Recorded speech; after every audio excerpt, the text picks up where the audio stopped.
All right, then. You sent us this article, and it's about, let me see, yeah, a recent Premier League match. Aston Villa against Manchester United ended in a 0-0 draw. A goalless draw, huh? Yeah, I know. Not exactly a thriller on paper, is it? But then this is where it gets interesting. These kind of matches, they can actually be more revealing than you think. Absolutely. Draws can be deceptive, you know? Yeah. Doesn't necessarily mean it was a snooze fest on the pitch. Right. So was it a case of both teams being perfectly matched, canceling each other out, or, and this is what I'm leaning towards, were there missed chances that tell a different story? Ah, you've been digging deeper, I see. Well, I had a little help from, the article. Right, of course. Let's see, what do we have here? So the article mentions a few chances, right? Oh, there were definitely some chances, yeah. Let's see. On the Aston Villa side, you had Morgan Rogers, missed an early opportunity, could have set the tone early. Early goals, they can really swing the momentum. No doubt, no doubt. And then there was, Jaden Philogene. Tried one from distance, went just wide. Always fun to watch those, even when they don't go in. Exactly.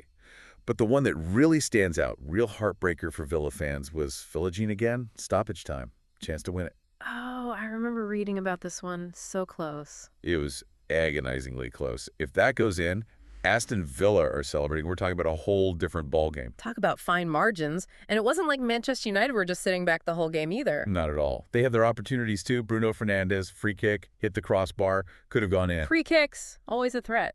And we can't forget about Marcus Rashford. Had a decent look at goal, but couldn't quite make it count. So, yeah, not exactly a stalemate out there. Definitely not.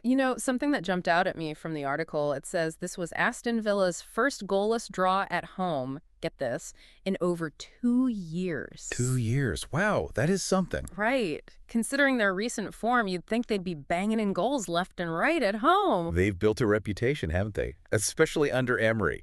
Attacking football, that's their mantra. It makes you wonder, doesn't it? Was this draw just a blip? An off day? Or are teams starting to figure them out, maybe adapting their tactics? Ooh, good question. You always have to consider the tactical side of things, right? Adds another layer to this whole 0-0 thing, doesn't it? Absolutely. This wasn't just a match, it was a tactical battle. And you know what else adds to the intrigue? What's that? Well, right before this, Aston Villa, they had that massive win against Bayern Munich in the Champions League. Oh, right, yeah. Talk about a confidence booster, eh? Huge win for them. So were they riding that high, still buzzing from that victory, or was there an element of, maybe a bit of fatigue setting in? And on the flip side, you've got Manchester United. Coming into this one, they needed a win. The pressure was on. So we've got missed chances, contrasting narratives, a bit of history between these two clubs. It's all bubbling under the surface of what looks like, on paper, just a simple 0-0 draw. I love it. It's like we're peeling back the layers of an onion here, and it's about to get interesting. See, this is what I love about football, right? You get one result, but underneath there's this whole other story playing out. Oh, absolutely. It's like what do they call it, a parallel narrative. But instead of a book, it's playing out on the pitch week after week. Exactly. And this match, it really highlights how a team's fortunes can change. I mean, you look at Aston Villa, on one hand, you've got this 8-match unbeaten run. 8 matches. That's impressive no matter how you slice it. Seriously. Especially in a league as competitive as the Premier League. No kidding. And let's not forget, they're juggling European fixtures too. Champions League, that takes a toll. It really does. You've got to have depth in your squad, the right manager, the right tactics. Speaking of which, you got to give credit to Unai Emery. He's got them playing some really good football. He's got them believing, that's for sure. They're playing with confidence, and it shows. And it shows in the table, too. Yeah. 5th place, that's their best start in, 16 years? It's a remarkable turnaround, really. I mean, think about it.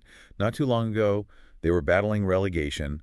Now they're looking like contenders for, who knows, maybe even a top 4 finish. Crazy how quickly things can change in football, eh? That's the beauty of it. But then you look at the other side of the coin, right?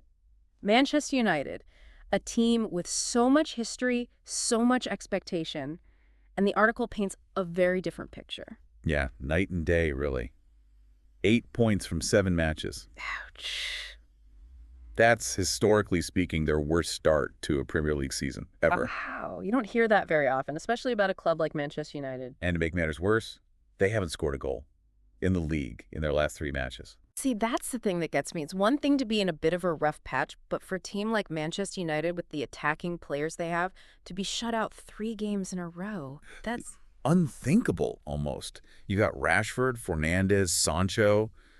These are top-class players. And yet, the goals have dried up. It's incredible. You have to go all the way back to, get this, the 1972-73 season to find a time when they had fewer goals after 7 matches. 1972. Wow, okay, that puts things in perspective. So the question is this just a blip, a slow start? Or is there something more systemic going on at Old Trafford? The million-dollar question, right? And you know who's feeling the heat right now? Eric Ten Hag. Oh, yeah.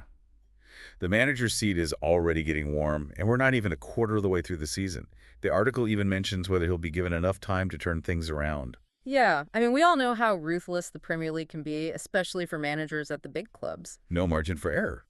It's fascinating, isn't it? On one hand, you've got Aston Villa exceeding expectations, and then you have Manchester United, a giant of the game, struggling to find their footing. And to think, this all stems from a 0-0 draw. It just goes to show there's always more to the story than meets the eye in this sport. It's crazy, isn't it? You've got these two teams, Aston Villa, Manchester United, and on the surface, they seem like they're on completely different trajectories. Worlds apart, you might say. Exactly. But then you dig a little deeper, you look at the context, the timing of this match, and it gets you thinking, doesn't it, about the long game. The long game, yeah, absolutely. Because we're talking about a match that took place right before The international break. the dreaded international break. Every manager's nightmare, right? 2 weeks of what? Just biting their nails, hoping their key players come back in one piece. Pretty much. It's a huge disruption to the season. So let's talk about that. How do you think this break will affect both teams? Starting with Aston Villa, they were on fire before this match. 8 games unbeaten, flying high. But now they have to hit pause. It's like interrupting a good movie right at the climax. Will they be able to pick up where they left off? That's the question, isn't it? Momentum, it's a fickle thing in football. So true. And for Manchester United, a team that desperately needs to find some form. This break could be a blessing in disguise. A chance to reset, regroup. Exactly. Ten Hag, he has 2 weeks now to work with the players, without the pressure of a midweek match. Maybe try some new tactics, drill some confidence into them. Like a mini preseason. In a way, yeah. So this break, it could be the catalyst for a Manchester United resurgence. Or Or could just delay the inevitable. see, that's the thing about football. You never really know. That's the beauty of it. And that's a wrap on another deep dive. You know, I have to say, what started as a seemingly uneventful 0-0 draw, Turned into something much more, didn't it? absolutely. We uncovered tactical battles, contrasting narratives, individual player struggles. It was fascinating. All because we decided to look beyond the scoreline. Exactly. And that's what we love to do here. So to our listener, thank you for sending in this article. It sparked a really interesting conversation. And remember, sometimes the most insightful stories in football, they're hidden beneath the surface. You just have to know where to look and who to talk to. Couldn't have said it better myself. Until next time.